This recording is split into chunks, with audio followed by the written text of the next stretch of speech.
शिक्षक हूं। अभी मैथ मस्ती ऐसे यूट्यूब चैनल पर हम 60 लाख छात्रों को पढ़ाते हैं। वर्तमान में मैं अपने ग्राम पंचायत का मुखिया भी हूं। तो मैं जो देख रहा हूं, जो कि शिक्षा पर बात हो रही थी, लगातार हमारे साथियों ने बात किया, बहुत अच्छी बातें कहा।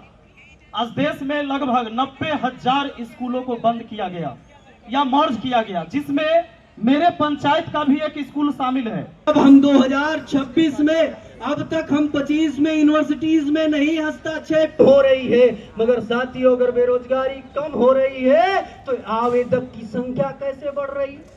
एक पेपर 1000 पोस्ट पर करोड़ों लोग आवेदक कैसे आ रहे हैं? अरे आवेदक इतने बढ़ जा रहे हैं कि भारत सरकार रेलवे मंत्रालय 1,35,000 रुपए मैं एक शिक्षक हूं। अभी मैथ मस्ती ऐसे यूट्यूब चैनल पर हम 60 लाख छात्रों को पढ़ाते हैं। वर्तमान में मैं अपने ग्राम पंचायत का मुखिया भी हूं। तो मैं जो देख रहा हूं, जो कि शिक्षा पर बात हो रही थी, लगातार हमारे साथियों ने बात किया, बहुत अच्छी बातें कहा। आज देश में लगभग 90,000 स्कूलों को बंद किया गया या मर्ज किया गया, जिसमें मेरे पंचायत का भी एक स्कूल शामिल है।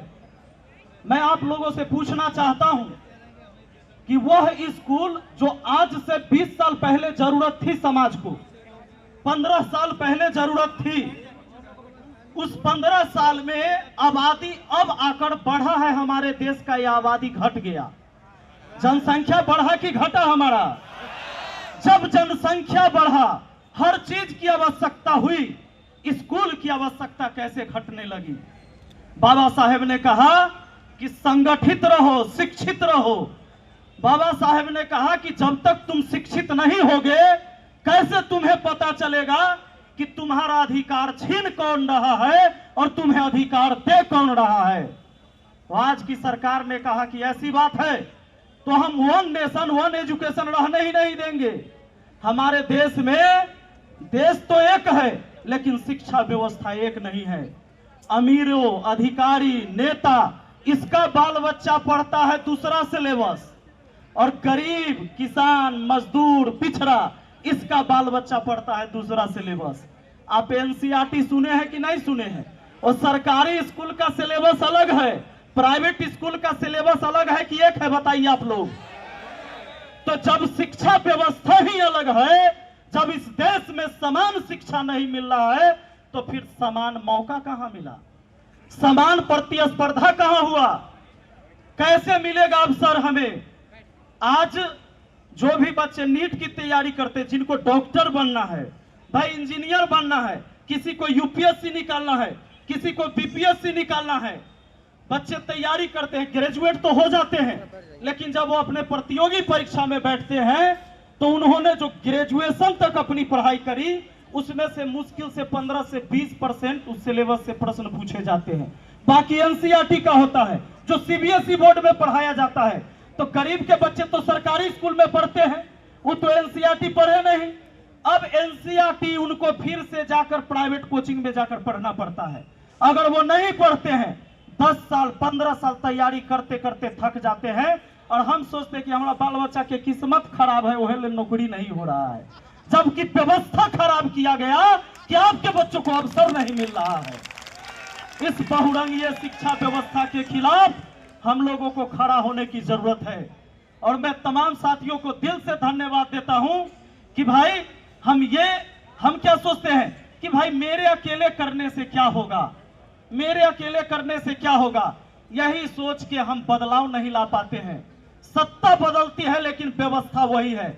आज बिहार में चुनाव होने जा रहा है, सरकारें मुफ्त की सारी चीजें बांट रही है, रोजगार छीन छीन कर राशन बांटा जा रहा है, लोगों को हाथ में कटोरा पकड़ाया जा रहा है, भिखमंगा बनाया जा रहा है, लेकिन बाढ़ से बचने के लिए पूरे बिहार में कोई ऐसी व्यवस्था नहीं है। उधर नेपाल से पानी आए तो आधा बिहार उधर डूब गया, आधा बिहार पानी में डूबता है और आधा बिहार सुखाड़ से बर्बाद होता है। धान का कटोरा छीनकर और इन नेता और भ्रष्ट अधिकारियों ने आपको चूड़ा और मिठा 2 किलो थमा दिया बाढ़ के टाइम में, और हम सोचने लगे कि बाप रे बाप, नेताजी मेहरबान है हमारे ऊपर। इस व्यवस्था को बदलने की जरूरत है दोस्तों। अभी छात्रों के लिए छात्रवृत्ति बढ़ा दिया गया, चुनाव है, 600 वाला हो गया 1200, 1200 वाला 2400, 1800 वाला 3600। जानते हैं हमें पैसे देंगे ये चुनाव के टाइम में छात्रवृत्ति बढ़ाकर, लेकिन बच्चियों को अभी भी सरकारी स्कूल में अलग से शौचालय की व्यवस्था नहीं है। इसके ऊपर किसी नेता अधिकारी का ध्यान नहीं है, शौचालय नहीं बनवा रहे हैं। बच्चियां जब स्कूल में जा रही हैं तो मुश्किल से, गांव की बच्चियां हैं तो स्कूल से निकलकर फिर घर जाती है शौच के लिए, कभी अगर उसको जरूरत पड़े तो। शौचालय नहीं है, छत झड़कर गिर रहा है, जो ही स्कूल बचा हुआ है उसके छत टपक रहे हैं, सब में चार दीवारी नहीं है, गेट नहीं है। ये सिलेबस हमको समान सिलेबस नहीं बना कर देंगे, ये हमको सिर्फ छात्रवृत्ति देंगे सिर्फ वोट के लिए।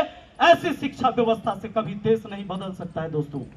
शिक्षा व्यवस्था अगर वन नेशन है तो वन एजुकेशन सबसे गरीब के बाल बच्चों को अमीर बना देगा। आप अगर गरीब हैं, आप मजदूर हैं, तो आपका आने वाला पीढ़ी भी मजदूर ही पैदा होगा जब तक समान शिक्षा नहीं मिलेगा। सिर्फ शिक्षा के बदौलत ही हम अपने परिवार के इतिहास को बदल सकते हैं, समाज को बदल सकते हैं। लेकिन यहाँ पर सरकार चाहती है कि आपके बाल बच्चा को ऐसा शिक्षा मिले कि आगे उसे अवसर ही ना मिले, वो किसी पद पर जा ही ना सके। और जब तक आप अशिक्षित रहेंगे, बेरोजगार रहेंगे, तो भेड़ बकरियों की तरह नेताओं के रैलियों में जाते रहेंगे। इस व्यवस्था को बदलने की जरूरत है। आप तमाम साथियों को हम फिर से धन्यवाद देते हैं कि मुझे भी यहाँ पर आकर दो शब्द कहने का मौका मिला। तमाम साथियों को हम दिल से धन्यवाद देते हैं। हम हमेशा शुक्रगुजार रहेंगे और इस लड़ाई में, ये लड़ाई जहां तक लड़ी जाएगी, हम हमेशा आपके साथ हैं, तन मन धन से लगातार हम आपके साथ रहेंगे। बहुत बहुत धन्यवाद। जय हिंद, जय भारत, जय भीम, जय संविधान।